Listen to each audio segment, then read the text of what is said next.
महाराष्ट्रामध्ये social reform movements म्हणजे चळवळीचे प्रणेते, प्रस्थापिताविरुद्ध लढा देणे, पाखंडविरुद्ध आवाज उठवणे, मुलींचे शिक्षण असेल, कामगार, विधवा यांच्यासाठी समाजामध्ये लढा देणे, याच्यासाठी नावाजलेले महात्मा ज्योतिबा फुले तसेच सावित्रीबाई फुले या महामानवांना माझा प्रणाम. आज आपण बोलणार आहोत माळी समाजाविषयी. काल मी व्हिडिओ केला होता की असे महाराष्ट्रातील किती विधानसभा क्षेत्र आहेत तिथे वंजारी समाज हा एक तर इम्पॅक्ट टाकू शकतो किंवा हार किंवा जीत याच्यामधला डिस्टन्स किंवा याच्यावरती इम्पॅक्ट टाकू शकतो. आज आपण बोलणार आहोत माळी समाजाविषयी. तर मित्रांनो, माळी समाजाविषयी बोलण्याआधी माळी समाजामध्ये येणाऱ्या सबजाती म्हणजे सबकास्ट याच्याबद्दल आपल्याला माहिती असणे आवश्यक आहे.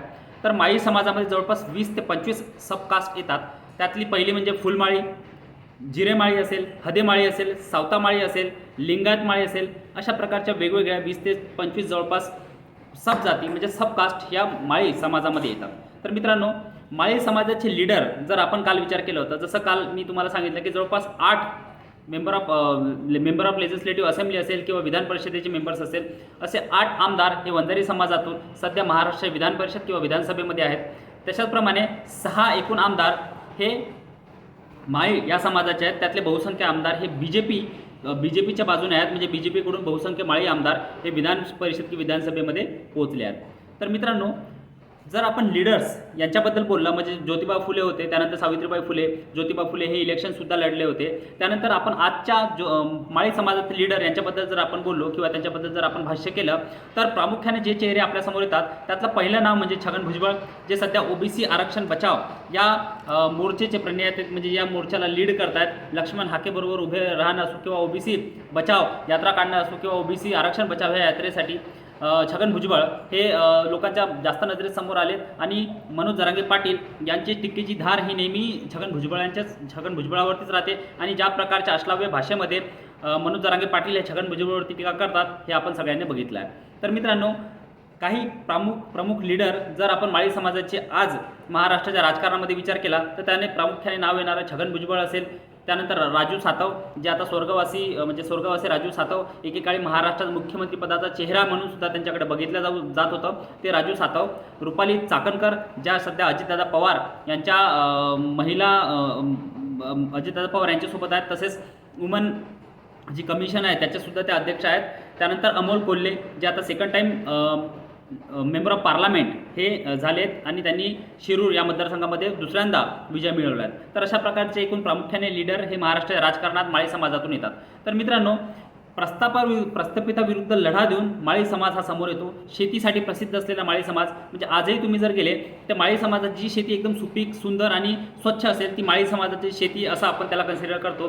तर प्रस्थापिताविरुद्ध लढा देण्यास म्हणजे मराठा समाजाविरुद्ध लढा देऊन राजकारणामध्ये एंट्री करणे किंवा आपले न्यूसेन्स व्हॅल्यू दाखवणे हे माळी समाजाने सुरुवातीपासून केले. 2004 मध्ये जेव्हा ओबीसी कमिशन म्हणजेच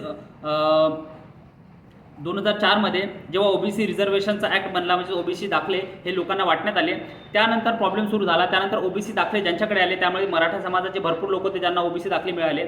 आणि 2004 मध्ये ज्या प्रकारे पंचायती राजमध्ये इलेक्शनमध्ये रिझर्वेशन करण्यात आलं ओबीसीसाठी, त्या ओबीसी रिझर्वेशनमध्ये ओबीसी दाखले मिळालेले लोकसुद्धा त्यामध्ये पार्टिसिपेट करू लागले आणि त्यामुळे माळी समाज हा मागे झाला. आणि आज पॉलिटिकल म्हणजे एवढी एक नोटिसेबल क्वांटिटी माळी समाजाची महाराष्ट्रामध्ये असून सुद्धा त्यांचं रिप्रेझेंटेशन आपण जे म्हणतो ते त्या प्रमाणावरती नाही. फक्त 6 आमदार हे महाराष्ट्र विधान परिषद किंवा विधानसभा यामध्ये आपल्याला दिसतात आणि त्यातले एक मेंबर ऑफ पार्लमेंट आहेत अमोल कोल्हे.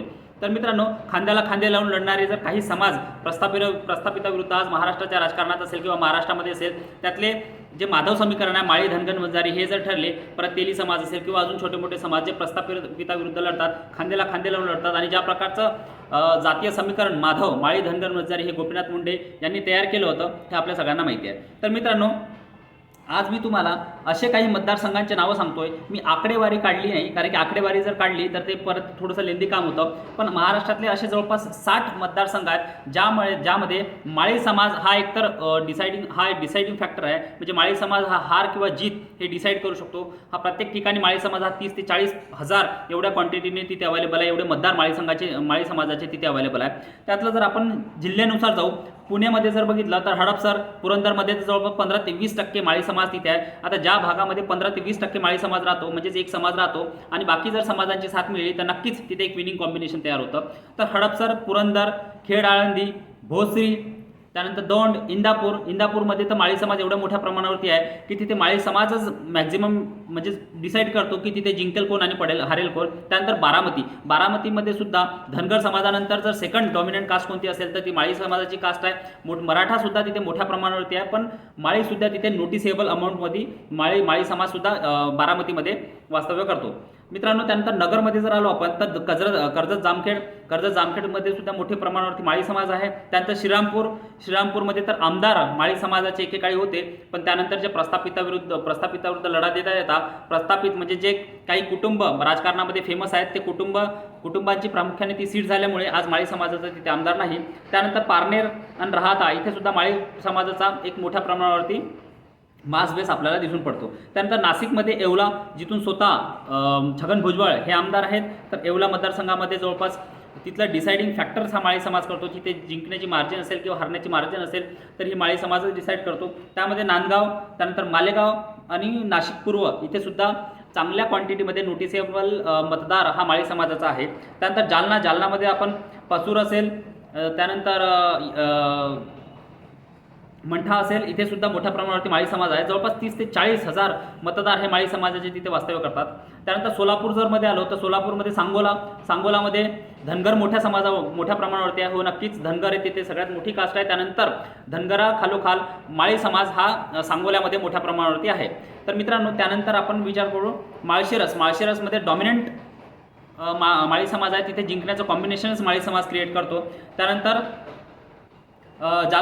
जालनामध्ये जर आलो आपण बीडची गोष्ट करू आपण तर बीडमध्ये मोठ्या प्रमाणावरती मराठा समाज आणि वंजारी समाज आहे. पण बीडमध्ये वंजारी समाजाच्या खालोखाल आष्टीमध्ये असेल किंवा परळीमध्ये असेल तर परळीमध्ये वंजारी समाज सगळ्यात जास्त आहे, पण वंजारी समाजाच्या खालोखाल हा माळी समाज सुद्धा तिथे आहे. त्यानंतर सांगली, कोल्हापूरमध्ये लिंगायत माळी हा समाज आपल्याला तिथे आढळतो.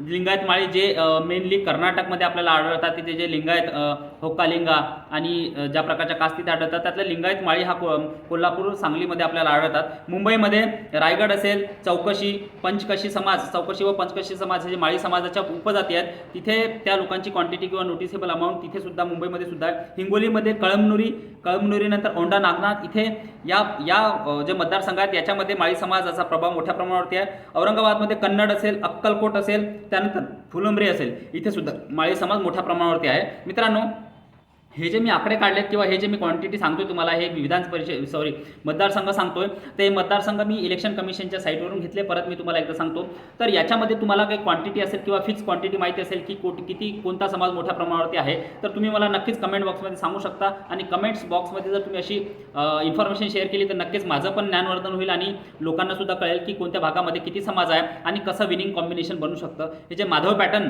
चालवण्याचा प्रयत्न महायुतीकडून होतोय, मराठा विरुद्ध ओबीसी किंवा मराठा विरुद्ध बाकी जाती अशा ज्या प्रकारचं राजकारण मनोज जरांगे पाटील यांनी खेळलंय किंवा शरदचंद्र पवार यांच्या हस्तकाप्रमाणे मनोज जरांगे पाटील ज्या प्रकारे मराठा समाजामध्ये पोलरायझेशन घडवून आणतात, त्याच्या विरुद्ध माधव पॅटर्न हे खरंच उपयोगी ठरू शकतं का, किंवा ओबीसी कास्ट एकत्र येऊन खरंच प्रस्थापितांना पराभूत करू शकते का, हे सुद्धा आपल्याला त्यातून कळेल. त्यामुळे कमेंट बॉक्समध्ये नक्कीच सांगा की कोणता समाज कुठे आहे किंवा मी जे सांगतोय त्या भागामध्ये खरंच माळी समाज डॉमिनेट आहे की अजून कोणती कास्ट डॉमिनेट आहे, हे नक्कीच तुम्ही कळवा. मित्रांनो, त्यानंतर धाराशिव, जालना, बीड, जिंतूर असेल, तिथे दोन किंवा 3 नंबरचा समाज हा माळी समाज आहे. म्हणजे जर बाकीचे ओबीसी घटक जर त्या समाजाला जोडल्या गेले तर नक्कीच तिथे विजय हा ओबीसीचा होऊ शकतो. पण मित्रांनो, मी परत एकदा सांगतो, ओबीसी कास्ट एक होणं किंवा ओबीसी समाज, ओबीसी एक कास्ट नसून ओबीसी एक समाज आहे, त्यामुळे तो समाज एक होणं हे खूप मुश्किल आहे. त्यानंतर चंद्रपूरमध्ये बल्लारपूर असेल, 20 ते 25 हजार समाज तिथे माळी समाज आहे. त्यानंतर शिरमूर असेल, राजुरा असेल, तिथे सुद्धा माळी समाज हा नोटिसेबल प्रमाणावरती आहे. त्यानंतर आपण वाशिममध्ये जर पकडलं तर थेट वाशिम शहरमध्ये सुद्धा माळी समाज मोठ्या प्रमाणावरती आहे आणि तुम्हाला तर माहिती असेल माळी समाजाचं तिथे चांगलं वर्चस्व सुद्धा आहे. त्यानंतर कारंजामध्ये नोटिसेबल अमाऊंट माळी समाजाची आहे. नागपूरमध्ये कटोल या मतदारसंघामध्ये माळी समाज चांगल्या प्रमाणावरती मोठ्या प्रमाणावरती आढळतो. वर्ध्यामध्ये आर्वी असेल, देवळी असेल, हिंगणघाट असेल, इथे सुद्धा माळी समाज हा मोठ्या प्रमाणावरती आहे. तर मित्रांनो, अशा प्रकारे मराठा समाजानंतर जे बाकीचे घटक येतात, ज्या प्रकारे मराठा समाज 35% आज जरांगे पाटील सांगतात, त्यासोबत माळी, धनगर, वंजारी ह्यांच्या कास्ट किती आहेत आणि किती भागावरती किंवा किती मतदारसंघावरती हे प्रभाव पाडू शकतात हे तुम्हाला मी सांगितलं.